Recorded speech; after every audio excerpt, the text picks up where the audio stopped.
Hey, welcome. So last week I shared a snippet of my journey as a foster kid growing up in three different group homes. And while I experienced abuse and neglect and a bunch of other stuff, it actually helped me be an entrepreneur. I'm not against a job. I've had several of them, but they didn't really fuel my passion or feed my personality. And I am one that always goes against the grain, always like, no, this is not how we want to do it. It's just who I am. Part of my persona is that I am a natural nonconformist and I always go against the grain. So, as a foster kid, though, I've learned things that are actually helping me in my business. One of the things is that I've always faced the unknown and my boundaries were always pushed. Well, I didn't realize I had boundaries, but I always faced the unknown. That much I know to be true. So I learned early on that life is going to be risky and being afraid doesn't do me any good. Some fear is rational, of course, but most of the fear is just our internal dialogue. And I just had very little of it. I put myself out there in not always the safest places, but it's definitely helped me along the way.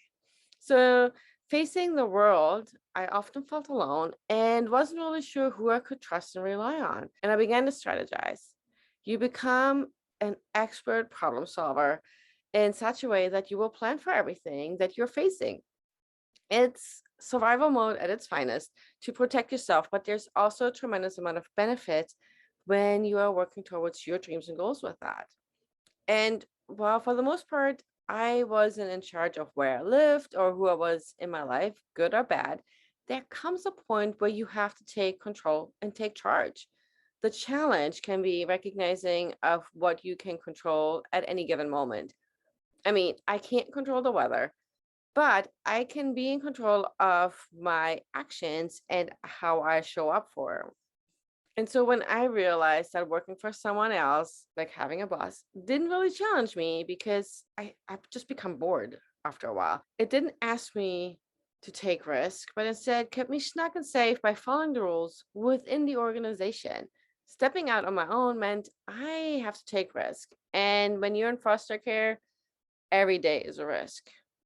So it was something I'm familiar with. I am now completely dependent on myself to create the income that I want and need to provide for myself and my family. I don't have a safety net to catch me when I fall, if I fall. That is definitely something I've learned growing up in foster care. There was nobody there to catch me. There was nobody there to fall back on. And of course, that means strategizing for my dreams and goals and the actions that I need to follow are pretty important. I have a good picture about my marketing plan, which can sometimes alternate when something doesn't pan out. And I'll revisit and strategize again and again if I have to until I find something that actually works. And something that's working really well for me right now is doing daily accountability in my own community that you are invited to join. I share what I do every day, and it might not be much, and it might be so very little. You think, well, how's that going to help? But it's those small actions I take every day that is actually helping me get to my goals. And with all of that being said, I'm in control and lead the charge of how I want to show up, the kind of person I am, and how I can improve that. I control my day instead of being told when to clock in or when to go home. Of course, being an entrepreneur means you may end up working more hours at one point or another.